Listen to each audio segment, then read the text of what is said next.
Vivian Sinclair stood before an intricately carved mirror that dominated the corner of her lavish bridal suite, its gilt frame catching the first gentle light of dawn. The room, draped in rich burgundy velvet and adorned with hand-painted frescoes of mythic lovers, felt like a cocoon, both a sanctuary and a gilded cage. Outside, the sprawling city stirred with life, yet here, time moved with a languid grace that belied the storm of emotions raging within her. For over a decade, Vivian had built her reputation as a visionary business strategist, a woman whose intuition was as sharp as the edge of a finely honed blade. She had steered companies through turbulent markets, negotiated mergers that reshaped industries, and earned accolades for her relentless drive.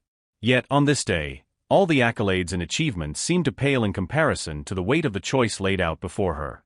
Her wedding was not a celebration of serendipity or a union born of spontaneous love. It was the calculated culmination of an alliance, a merger between the illustrious Sinclair legacy and the venerable wealth of the Davenport dynasty.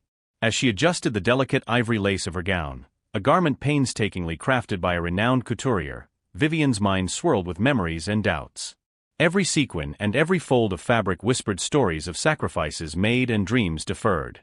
Her family, whose fortunes had been built on generations of shrewd decisions and silent sacrifices, saw this marriage as the final piece in a puzzle that would secure their place among the elite. The Davenports, with their old-world charm and unyielding ambition, viewed the union as a strategic investment, a way to inject fresh capital into their sprawling empire. Yet for Vivian, the entire affair felt like a chess match played with human hearts as the pawns.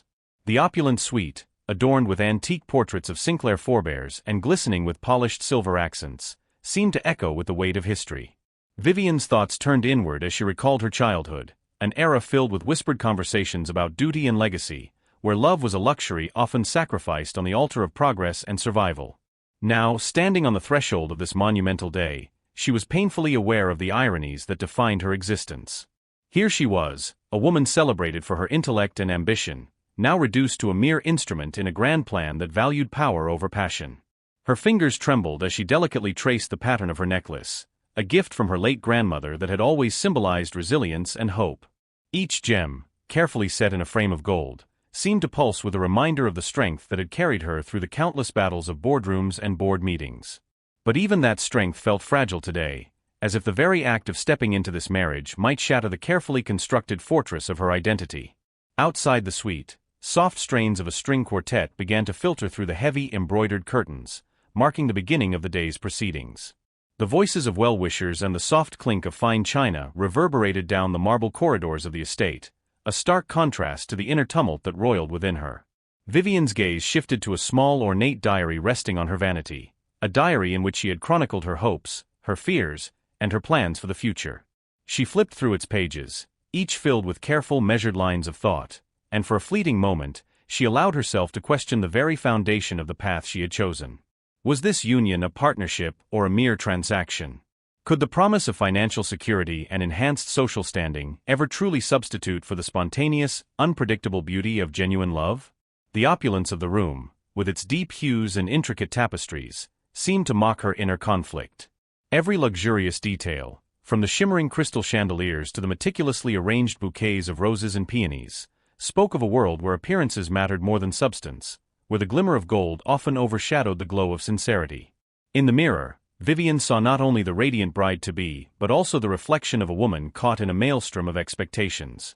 The brilliant strategist who had unraveled the complexities of market dynamics now grappled with a far more personal conundrum, the challenge of preserving her sense of self in a union that promised power at the expense of personal freedom. She took a deep, steadying breath, trying to summon the calm and resolve that had defined her career. Yet beneath that calm exterior, a quiet rebellion was beginning to kindle, a spark of defiance against a fate meticulously drafted by others. The hushed murmur of voices beyond her door signaled that the time for introspection was nearly over. Vivian's thoughts raced, intermingling the sweet memories of past triumphs with the bitter anticipation of what was to come. In that moment, the reality of her situation crystallized. She was about to step onto a stage where every move was watched, every word weighed, and every gesture scrutinized. This was not merely a wedding, it was a public spectacle, a carefully choreographed performance where she was expected to play a role written long before she could choose her own path. Yet, even as the threads of doubt threatened to unravel her composure, Vivian found a quiet determination deep within. Perhaps this marriage, arranged with the precision of a business merger, could be transformed into something more, a foundation upon which she might one day build a legacy defined by her own terms. As she glanced once more at her reflection, she resolved that no matter what the day would bring, she would not allow herself to be diminished. The woman in the mirror was not just a bride, she was a force to be reckoned with, armed with intelligence, ambition, and an unyielding spirit. Vis von final steadying breed, Vivienne steppet away from the mirror. The first rays of sunlight broke through the curtains, casting a halo around her and illuminating the path ahead, a path fraught with uncertainty, yet filled with the promise of change. Today was the beginning of a journey that would challenge every expectation, test every alliance, and ultimately redefine what it meant to hold power in a world ruled by legacy and ambition. The Davenport estate rose before the gathered crowd like a monument to centuries of power and opulence, a sprawling mansion steeped in history and whispering secrets through its stone corridors. As guests in elegant attire gathered in the grand foyer, every detail of the estate, its soaring ceilings adorned with intricate frescoes, its polished marble floors reflecting soft candlelight, and its lush gardens visible through expansive arched windows, conspired to create an atmosphere of majestic anticipation. Inside the cavernous chapel, the air was rich with the scent of exotic blooms and polished wood. The gentle hum of a string quartet provided a delicate counterpoint to the murmured conversations of the high society members, all of whom were acutely aware that this was no ordinary union. Every seat, every flower arrangement, was arranged with the precision of a carefully orchestrated performance, a performance in which the merging of two powerful dynasties was set to become a landmark event. Vivienne, resplendent in an ethereal gown that shimmered with understated brilliance, stepped gracefully onto the aisle. Each of her measured steps resonated like a heartbeat within the hallowed space.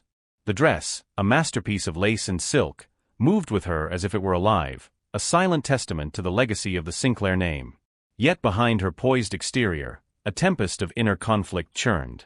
With every step, the grandeur of the surroundings seemed to magnify the quiet rebellion simmering in her soul, a rebellion against the notion of being a mere pawn in a strategic game of wealth and influence. At the altar stood Lucas Davenport, the very image of refined aristocracy.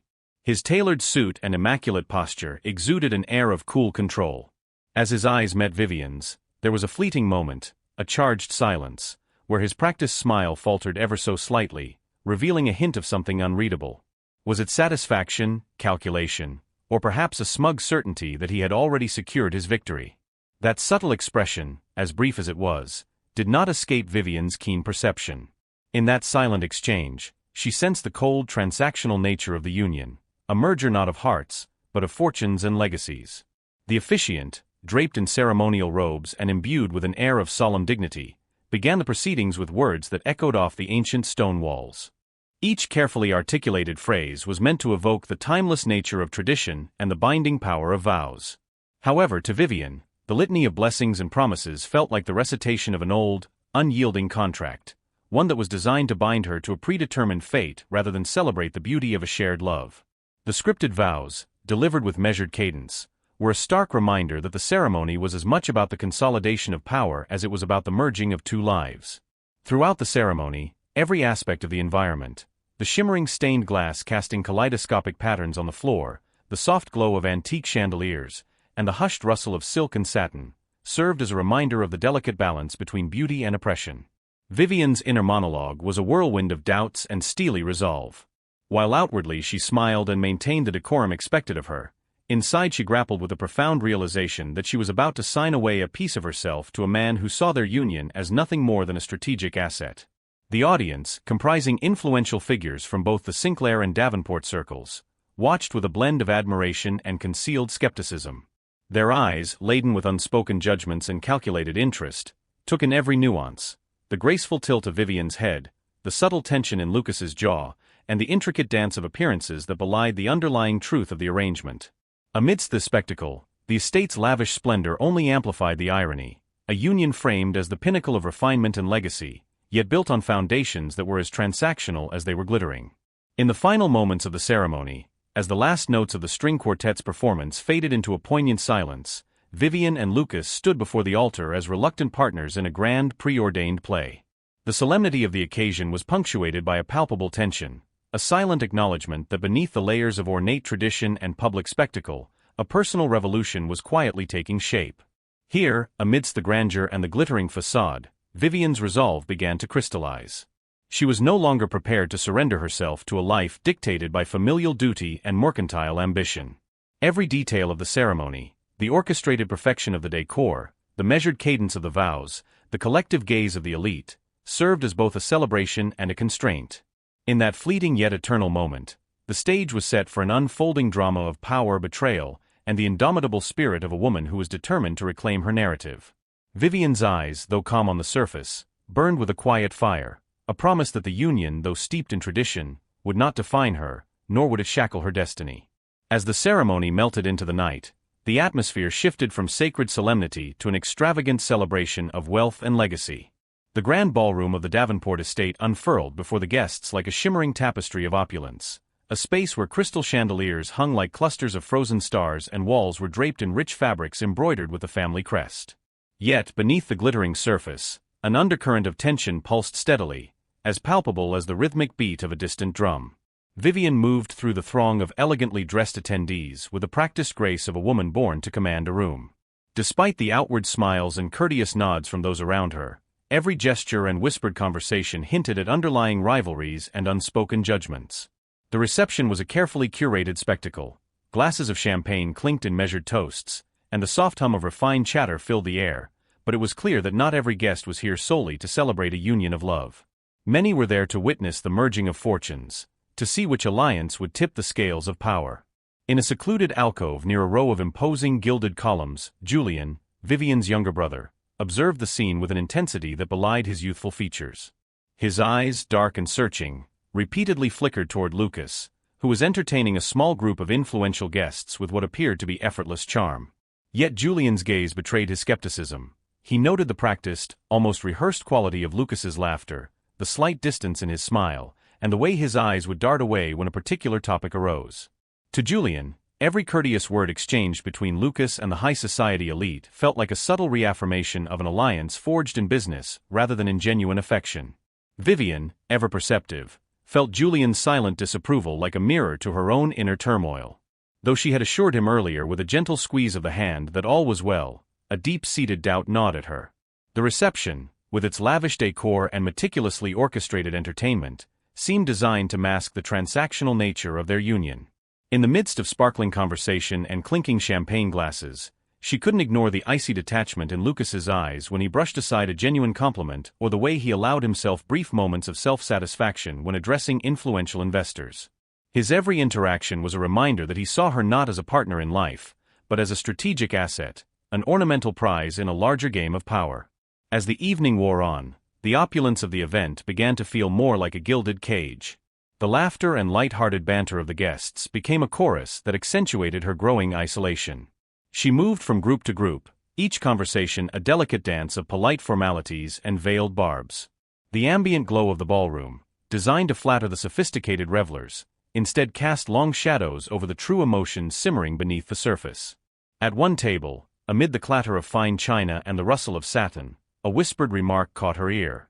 A fellow guest, with a conspiratorial glint in his eye, remarked on how clearly, not all the vows spoken today were meant to be taken to heart. The comment, intended as a subtle jab, resonated with Vivian more than it should have.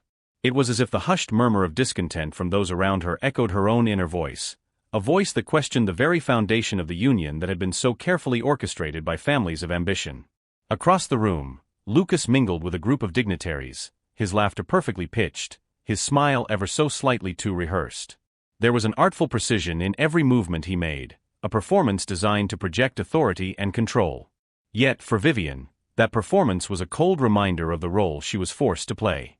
The charm that Lucas exuded seemed less like genuine warmth and more like an armor, a shield to deflect any questioning of his true intentions. Even as the music swelled, a sweeping symphony that filled every corner of the expansive hall, Vivian's heart beat to a different rhythm, one of quiet defiance and restrained fury. The lavish surroundings and the exuberant celebration of wealth could not hide the truth. This was a union devoid of real passion, a transaction where every smile concealed ulterior motives, and every toast masked a silent battle for dominance. The splendor of the reception, with its glittering allure and seductive elegance, had become the stage for an intricate play of power and pride, and Vivian was beginning to realize that respect, the kind earned through genuine partnership, was nowhere to be found. As the night deepened, the tension that had been simmering beneath the surface now threatened to boil over. In the midst of the extravagant celebration, Vivian's quiet resolve crystallized. She was not simply a bride destined to play a part in someone else's grand design. The murmurs of skepticism, the wary glances, and even the subtle acts of condescension had all coalesced into a single undeniable truth. She would no longer allow herself to be reduced to a mere pawn in a strategic game of legacy and power. With each passing moment, as laughter mingled with whispers and the distant strains of a melancholy violin filled the air, Vivian's eyes sharpened with a dawning realization. In this lavish arena, where every guest wore a mask of civility, she was about to ignite a transformation, one that would challenge the very foundation of the union she was bound to. And though the reception was steeped in splendor and superficial gaiety, beneath it lay the seeds of rebellion, poised to flourish into a storm that could upend everything.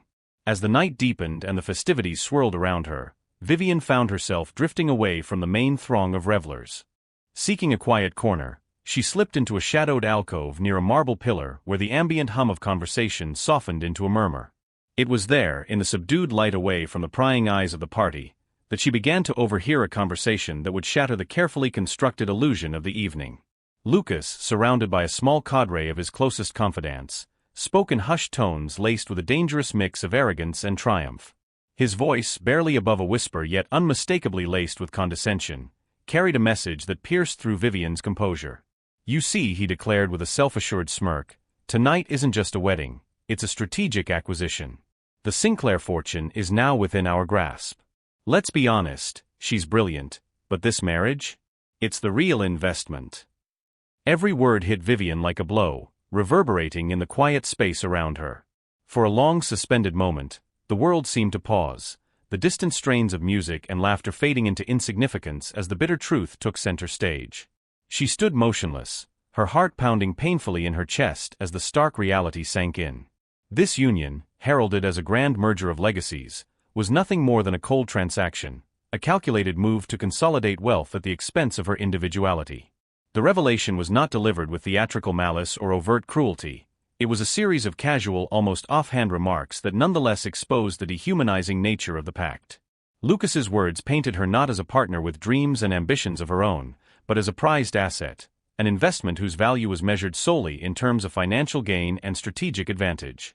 In that moment, the shimmering veneer of the evening crumbled, revealing the raw, unvarnished truth.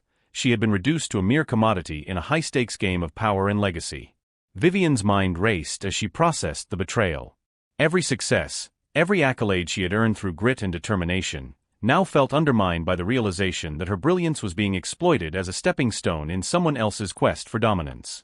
The pain was acute, a searing mix of humiliation and anger that threatened to overwhelm her. Yet she remained silent, her face a mask of calm even as her inner world trembled with a growing resolve. The irony was as bitter as it was clear. Here she stood, revered for her intellect and strength, only to be diminished to a line item in a ledger of profit and loss. The conversation that floated in that quiet corner was a damning indictment of the man she was bound to. Lucas had always maintained an air of polished charm and controlled composure, but now that facade was irrevocably tarnished by his casual, ruthless calculation. In that dimly lit alcove, amid the soft clinks of distant champagne glasses and the muted laughter of oblivious guests, Vivian felt a stirring of defiance. The revelation had not shattered her completely, rather it ignited a quiet, determined fire within her. Though her heart ached from the betrayal, she recognized that this painful truth was the catalyst for change, a turning point that would redefine her destiny. As the conversation waned and Lucas's laughter resumed in the distance, Vivian slowly withdrew from the gathering, her eyes glistening with unshed tears of both sorrow and fierce determination. The realization that she was nothing more than a pawn in a meticulously orchestrated game spurred her to reclaim her agency. The weight of Lucas's words settled in her soul, fueling an inner resolve that would not be easily quelled. In that singular moment of revelation, Vivian silently vowed that she would no longer be confined by the chains of a merciless contract. The sting of his betrayal was not the end, it was the beginning of her rebellion, the spark that would ignite her journey to reclaim her identity and rewrite the rules of her own future. The grand facade of the evening might have concealed the truth for a while, but now that truth was laid bare, and with it came the promise of a new, fiercely independent path forward. In the wake of the painful revelation, as the murmurs of the reception continued in the background, Vivian found herself cloaked in a calm that belied the tempest raging within. The grand ballroom, with its luminous chandeliers and opulent decor, now appeared to her as a stage for a performance whose script was no longer under her control. Yet beneath the surface of her composed exterior, fury simmered like an unyielding fire, ready to burst forth at the slightest provocation. Across the room, Lucas moved with the confidence of a man who believed he was untouchable, a master of the art of mingling, his laughter and practiced charm captivating the high society crowd. His every gesture was a calculated move in a game he assumed he had already won. But as Vivian watched him, the cracks in his facade became increasingly evident. She noted the way his smile faltered ever so briefly when he caught sight of her distant, pensive gaze, and the subtle shift in his eyes that spoke of an underlying fear, a silent acknowledgement that his control was not as absolute as he pretended. In the midst of the celebration, Vivian's mother, Genevieve, observed her daughter with a knowing sadness. Genevieve's eyes, sharp and discerning, recognized the tension etched into every line of Vivian's posture. Though she remained silent, her presence was a reassuring anchor in a sea of orchestrated appearances and hidden agendas. Genevieve had lived through her own battles for autonomy in a world that prized lineage and power, and now in her daughter's eyes, she saw the same burning resolve that had once defined her own rebellious spirit. Vivian's mind, though still reeling from the sting of betrayal, began to marshal her considerable inner strength. The cool veneer she had so carefully maintained was now giving way to a strategy that was as deliberate as it was dangerous. She knew that the very assets Lucas had used to devalue her, the calculated charm, the veneer of aristocracy, the persuasive power of wealth, could be repurposed against him. Her intellect, honed by years of navigating boardrooms and high-stakes negotiations, was awakening to the realization that power, when seized with precision, could be redefined. In a secluded corner of the ballroom, she retreated briefly to collect her thoughts, her mind churning with plans both subtle and audacious. Every whispered conversation and every flirtatious laugh that had filled the space now served as a reminder of the delicate balance of power at play. She recalled the quiet conviction that had carried her through countless challenges in her career, the resolve that had propelled her to the top of her field. That same determination now coalesced into a plan, a strategy to reclaim her agency and demonstrate that she was not a prize to be won, but a force that could not be tamed. The air around her seemed to thicken as the storm of her emotions gathered momentum. Each fleeting glance in her direction, each spark of laughter that erupted from the well-dressed guests, felt like a silent challenge. Lucas, oblivious to the storm brewing behind her composed facade, continued to bask in the adulation of his peers, confident in his dominance. But Vivian was no longer willing to allow herself to be a silent participant in this charade. Her eyes hardened with resolve as she watched him glide effortlessly from one conversation to the next, each smile and every courteous nod serving as a stark reminder of the betrayal that lay at the heart of their union. In that charged moment, surrounded by the orchestrated splendor of the Davenport estate, Vivian's inner monologue crystallized into a singular purpose. She would not be a pawn in a game of wealth and legacy any longer. Every slight, every calculated word, had fueled a quiet rebellion within her, a rebellion that was poised to upend the very foundations of the merger. The storm was coming, and with it, the promise of a reckoning that would redefine the balance of power. As the soft strains of music continued to mingle with the hum of conversation, Vivian rejoined the gathering with an air of deliberate purpose. Her smile, once a mask of fragile acceptance, now held a hint of defiance, a promise that the day was not yet over, and that she was the master of her own fate. The brewing storm inside her was not an act of impulsive rage. It was the calculated ignition of a plan that would soon force Lucas and every onlooker to reckon with the true cost of underestimating her resolve. In the midst of the charged atmosphere, the moment everyone had been waiting for arrived with all the pomp and spectacle of a well-rehearsed ritual. The towering wedding cake, an exquisite confection of delicate layers, adorned with hand-painted sugar flowers and shimmering gold accents, stood as the centerpiece of the reception. Its grandeur was undeniable, a symbol of the day's opulence and the high stakes of this union. Cameras flashed and guests leaned forward in anticipation as Vivian and Lucas approached the ornate table, their expressions a study in contrast. With a measured grace that belied the storm of emotions within her, Vivian extended her hand towards Lucas as they both stood before the gleaming cake. The officiant's voice, still echoing remnants of earlier solemnities, faded into the background as every eye in the room fixated on the impending ceremonial cut. The couple, bound by tradition and the weight of expectations, grasped the long, elegant knife together, a shared instrument that was meant to symbolize the joining of their two worlds. But as the knife made its first precise incision into the soft layers of sponge and buttercream, the air shifted. In a moment that defied every preordained expectation, Lucas's hand, which had so often been the symbol of controlled power, moved with a sudden, almost mischievous impulse. With a swift motion, He scooped a generous dollop of the delicate cake and, before anyone could register what was happening, smeared it right across Vivian's face. His laughter, light and mocking, cut through the hum of polite chatter like a jagged note in an otherwise orchestrated symphony. The room fell into a stunned silence. For an instant, time seemed to suspend as shock rippled through the gathered crowd. Cameras continued to click, capturing every nuance of the scene. The shocked glimmer in Vivian's eyes, the hesitant falter in Lucas's smile, and the collective gasp of an audience caught between horror and disbelief. The cake, once a symbol of sweet celebration, now clung to Vivian's porcelain skin as a stark emblem of humiliation. Vivian stood frozen, the cool texture of the cake a jarring contrast to the heated surge of betrayal coursing through her veins. She could feel every bead of sugar, every fleck of shimmering gold, as if they were tiny reminders of the calculated cruelty that had just unfolded. In that charged moment, the orchestrated world of glittering lights and polite applause transformed into a battleground where the true nature of their union was laid bare. But it wasn't Lucas's expectation of laughter or submission that resonated through that silence. It was the defiant stillness in Vivian's gaze. Instead of crumbling under the public display of mockery, she held his stare with a steely calm that belied the tumult inside her. Her lips, slightly parted in disbelief, eventually pressed into a firm line. It was as if the very act of receiving this humiliation had ignited a spark of rebellion that would soon consume the carefully constructed facade of her marriage. The extravagant backdrop of the reception, once filled with rapt attention and festive gaiety, seemed to shrink in the wake of this dramatic breach of decorum. Whispers began to circulate among the guests, their voices a mix of shock, sympathy, and calculated judgment. Some looked away, unwilling to meet the eyes of a woman who had just defied the very fabric of tradition, while others exchanged glances that spoke of a dawning realization. The balance of power was shifting, and Vivian was no longer the silent partner she was expected to be. In that instant, the wedding cake became much more than a confectionery centerpiece. It was transformed into a battleground of wills, a catalyst for the unspoken revolution brewing within Vivian. As the silence stretched on, thick with the weight of unspoken accusations and the promise of retribution, she felt a cold clarity settle over her. The humiliation, sharp as it was, would not define her. Instead, it would be the spark that ignited her journey toward reclaiming her agency, a journey that would force Lucas and everyone present to confront the real price of their deceit. The moment was over as quickly as it had come, yet its echoes would reverberate throughout the rest of the night, marking a turning point in the carefully choreographed dance of power, pride, and rebellion.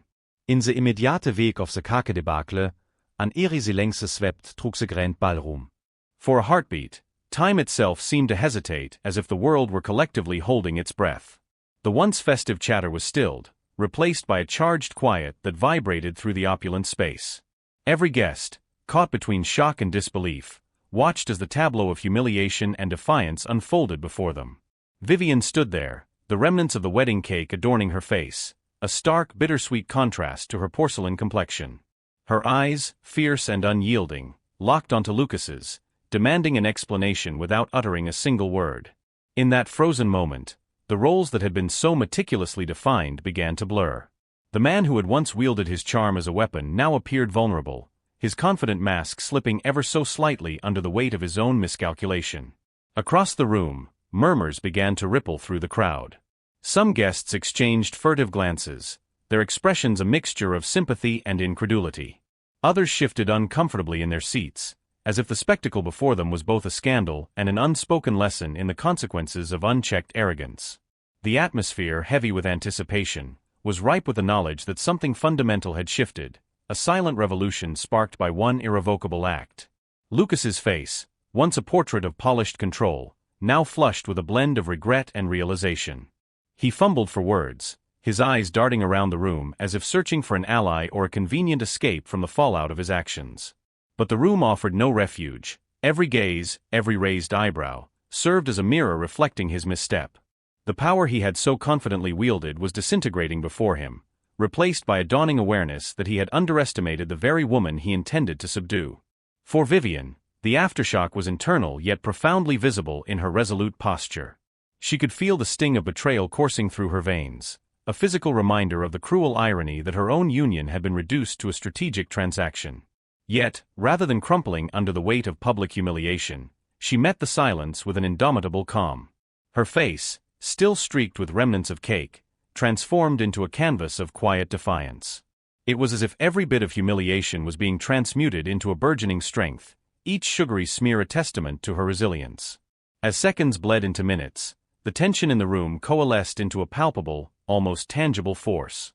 Some guests began to murmur softly, their voices laced with disbelief, while others remained silent, their eyes locked on the unfolding drama. The previously orchestrated celebration had now become a crucible where true character was being tested. In that charged space, the lines between victim and victor were redrawn, and it was clear to all that the dynamics of power were shifting irreversibly. The aftershock of the moment resonated beyond the immediate Szene.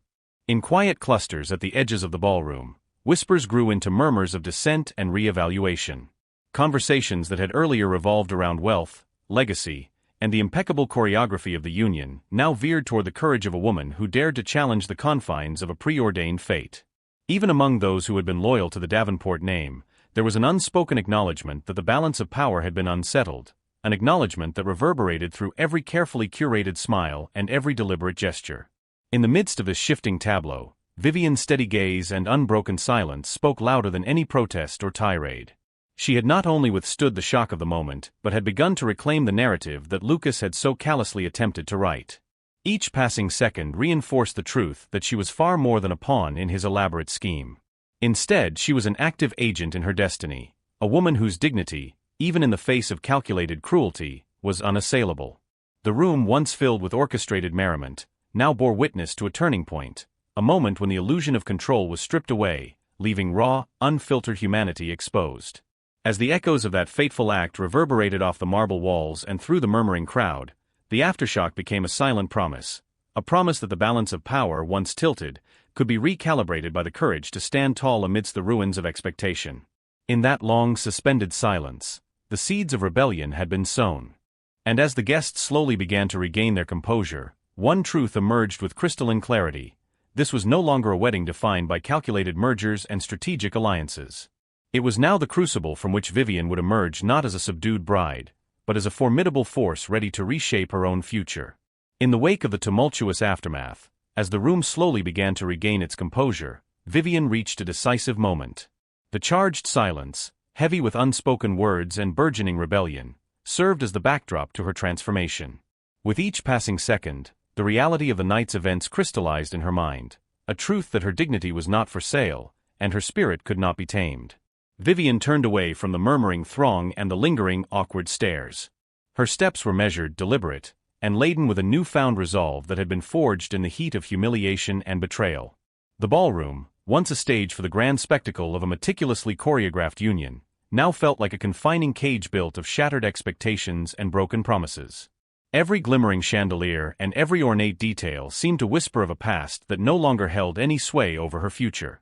With a graceful yet resolute motion, she began her solitary journey toward the grand staircase, a pathway that symbolized both her physical and emotional ascent away from the constraints of the marriage. As she walked, the hushed conversations of the guests became a distant echo, overshadowed by the steady rhythm of her footsteps and the beating of her heart. Each step was a silent declaration of independence, a clear message that she was reclaiming her agency in a world that had sought to define her by the measure of her dowry and her calculated worth.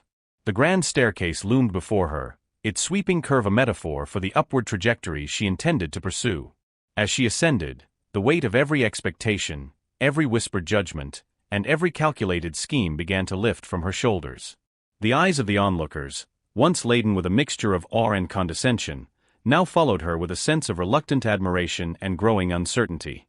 Vivian was no longer the passive participant in a union of convenience. She was an empowered force, unbound and resolute.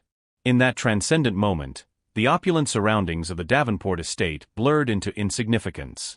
The carefully constructed facade of wealth and social standing, which had once dictated the course of her life, was replaced by a stark clarity.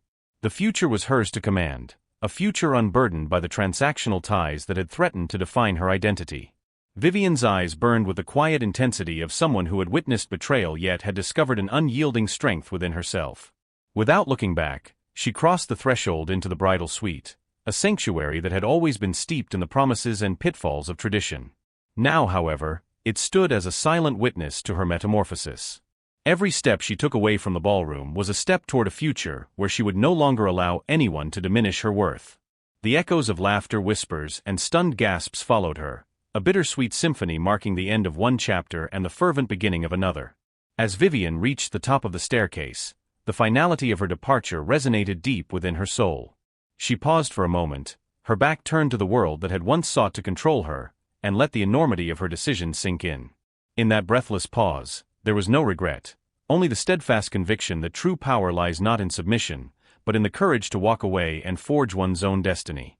With a final unwavering look over her shoulder, Vivian stepped into the future, a future where the bonds of expectation were shattered, and every step was hers alone to command.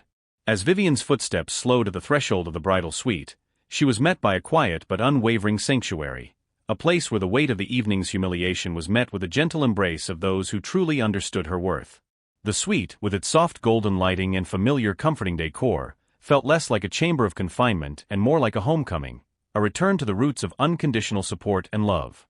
Her mother, Genevieve, stood near a polished antique vanity, her eyes flashing with a mix of controlled fury and tender concern. The usually serene woman, who had always been the epitome of grace in a world ruled by appearances and duty, now bore a look that spoke volumes. "You don't have to go back down there," she said softly, her voice both a command and a promise. There was an unspoken assurance in those words, a declaration that Vivian was not alone in this battle. Genevieve's hands, though trembling slightly, were steady in their resolve as they reached out to gently brush a stray lock of hair from her daughter's face, the act a silent pledge of solidarity. Across the room, Edward, Vivian's father, lingered in a quiet corner. His presence was a study in silent dignity, an anchor in the tumult of the night. His eyes, deep and unwavering, held a quiet pride as he regarded his daughter. Though he said little, every measured breath and every subtle nod spoke volumes. It was as if his silence was imbued with a lifetime of unspoken support, a steadfast affirmation that Vivian's strength and integrity were far greater than any scandal that might be thrust upon her. In that intimate space, the opulence of the Davenport estate's grand ballroom was a distant memory, replaced by the warm familiarity of familial bonds. The echoes of the night's chaos softened into a muted backdrop as Vivian sank into an overstuffed velvet armchair. Her body, still tingling with the aftershocks of public humiliation, found solace in the quiet reassurance that surrounded her. The room was filled with soft murmurs of concern and unspoken apologies, a private conversation between a mother and daughter that transcended the need for formal declarations. Genevieve moved closer, her eyes never leaving Vivian's face as she spoke with a controlled intensity. "My dear, you are more than any alliance or contract. You have always been the heart and mind of our family, the one who dares to challenge the confines of a predetermined fate." Her words, though measured, were imbued with a fierce pride and the promise of protection.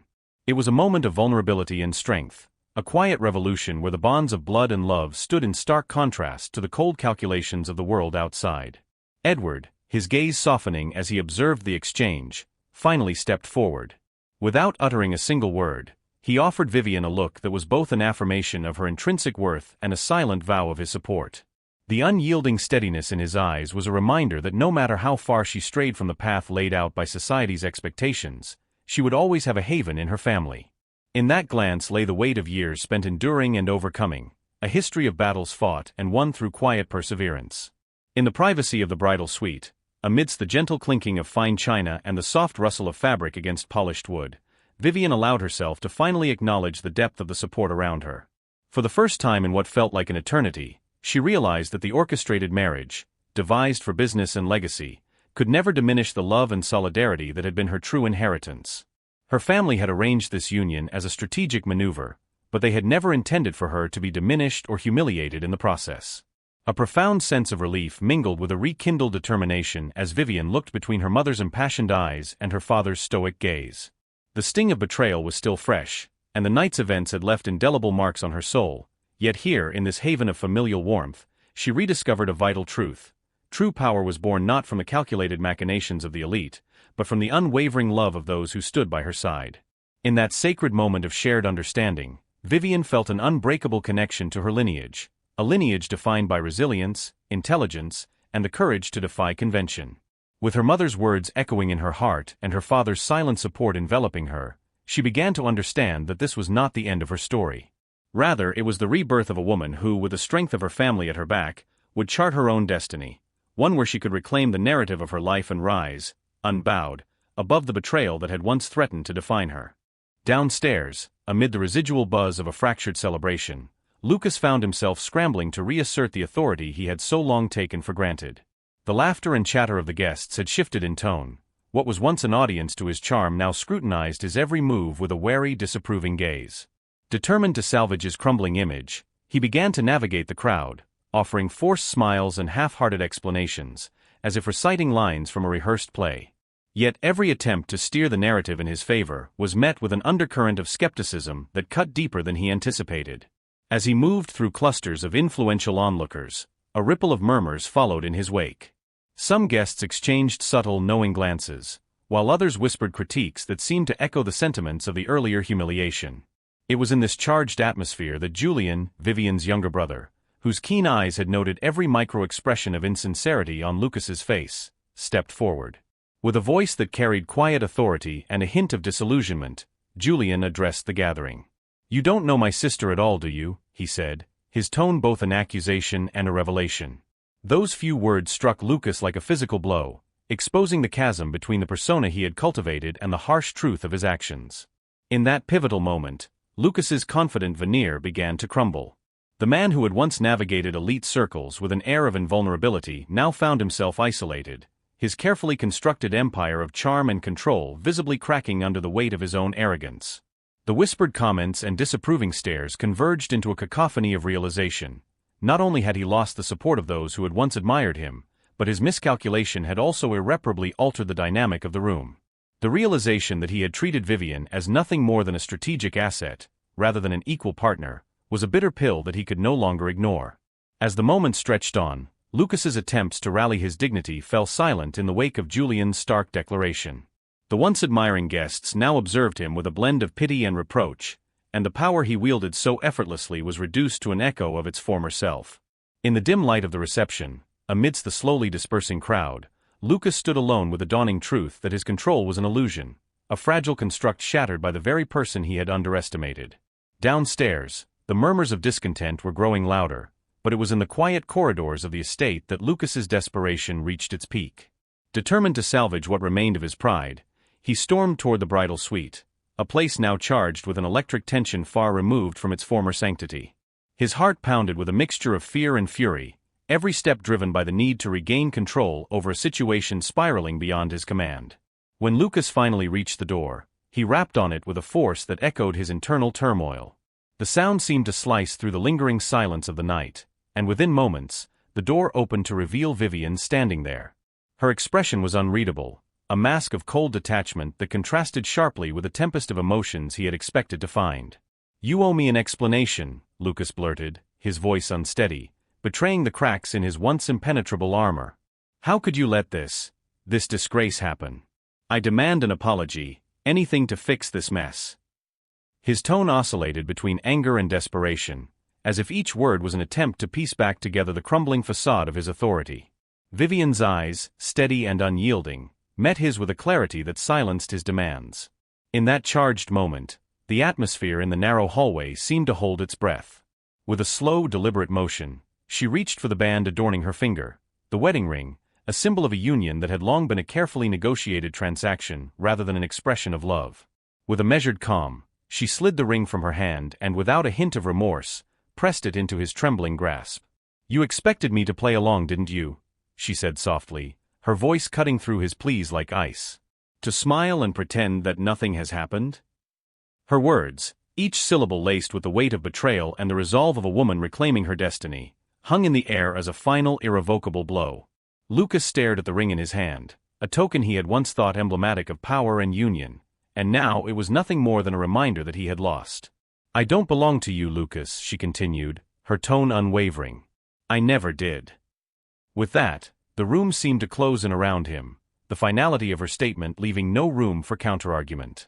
In that defining instant, Vivian shattered the illusion of his control, marking the irrevocable end of the marriage he had so desperately tried to command. The next morning, as the first rays of sunlight crept over the skyline, the world outside buzzed with whispers and urgent headlines. The scandal from the previous night had ignited a firestorm. Social columns and tabloids splashed Vivian's resolute defiance across their pages, and the once imposing Davenport dynasty now teetered on the brink of public disgrace. Lucas Davenport's carefully crafted facade lay in tatters, a stark reminder that even the most polished empires could crumble when built on deceit. In the cool, crisp morning air, Vivian stepped out into a city transformed by the promise of a new day. Gone was the opulent chaos of the night before. In its place was an urban landscape alive with possibility. Each step she took down the bustling sidewalk resonated with the strength of a woman who had not only survived humiliation, but had also seized it as a turning point in her life. Her eyes, clear and determined, scanned the horizon as if daring the world to try and confine her spirit again. The echoes of last night's betrayal still lingered in the quiet corners of her mind, but they no longer carried the sting of defeat. Instead, they had become the building blocks of her newfound resolve. Vivian understood now that the union she had once been forced into was not a sentence, it was a beginning. It was a catalyst for reinvention, a spark that had ignited an internal metamorphosis. The narrative was hers to reclaim, and with every breath of the fresh morning air, she embraced the promise of a future that would be defined by her own choices, not by the expectations of a crumbling legacy. As she walked through the streets, the murmur of conversation grew into a chorus of admiration and intrigue. Passers-by glanced her way, not with pity or scorn, but with a growing respect for the quiet power that radiated from her. News vans and reporters had already descended upon the city, their lenses capturing every poised stride of a woman whose courage had become an inspiration. Yet, in that sea of attention, Vivian remained untouched by the superficial clamor. She moved with a singular focus, a clear vision of the life she intended to forge away from the suffocating grip of old-world machinations. Finding solace in a quaint sunlit cafe that offered a gentle retreat from the relentless pace of the day, Vivian took a seat by a window overlooking a busy street. As she sipped her coffee, the rich aroma mingling with the promise of a fresh start, she allowed herself a moment of quiet reflection. The scandal had, in a way, liberated her. No longer would she be measured by the shallow metrics of social standing or the cold calculations of financial gain. Instead, she would build her future on the principles that had always defined her: intelligence, integrity, and an indomitable will to shape her own destiny. Across town, the ripple effects of the previous night's events had begun to reshape the contours of high society. The once unquestioned power of the Davenport name was now marred by whispers of betrayal, and even the staunchest allies of Lucas found themselves rethinking the very foundations of their own ambitions. In boardrooms and private clubs, discussions turned to the rise of a new order, one where genuine strength and independence would no longer be masked by inherited arrogance. For Vivian, this was not just the end of a painful chapter, it was the dawn of a revolution in her life. With her family's unwavering support echoing in her heart, Genevieve's fierce love, Edward's silent, steadfast pride, she stepped boldly into a future that was hers alone to command. The scars of last night, once symbols of a deep betrayal, now shone as marks of resilience and transformation. They were reminders that every fall could lead to a rise, that every end was the precursor to a grand new beginning. In that transformative morning light, Vivian resolved to redefine what power truly meant. It would no longer be a tool wielded to oppress or control, but a force to uplift, to inspire, and to forge genuine connections grounded in respect and equality. As she rose from the table, leaving behind the remnants of a life built on outdated alliances, she carried with her a profound clarity: this was her rebirth. Stepping out of the cafe, Vivian looked to the horizon with a smile that was both tender and triumphant. The future stretched before her, vast and uncharted, a canvas waiting to be painted with the vibrant hues of her aspirations. She was no longer the pawn in a transaction, but a visionary poised to construct a legacy defined by her own truth. And so, with the city awakening around her and the past firmly behind her, Vivian stepped forward into a destiny that was entirely, and beautifully, her own. Vivian's journey is a testament to the indomitable spirit of a woman who refused to be defined by the expectations of a world ruled by wealth and legacy. In defying a transaction masquerading as love, she reclaimed her power and rewrote the rules of her own destiny. Her transformation, from a pawn in a meticulously crafted scheme to a beacon of self-determination, reminds us that true strength comes not from the approval of society, but from the courage to stand by one's convictions. As the echoes of her rebellion fade into a new dawn, Vivian's legacy becomes an enduring inspiration, a call to rise above constraints, embrace one's authentic self, and forge a future built on resilience, integrity, and hope. Thank you for watching and listening to the entire story. If you enjoyed it and found it meaningful, please hit the like button, share the video, and subscribe to our channel so you don't miss any of our upcoming captivating stories. We'd love to hear your thoughts in the comments below. Thanks again, and see you in the next video.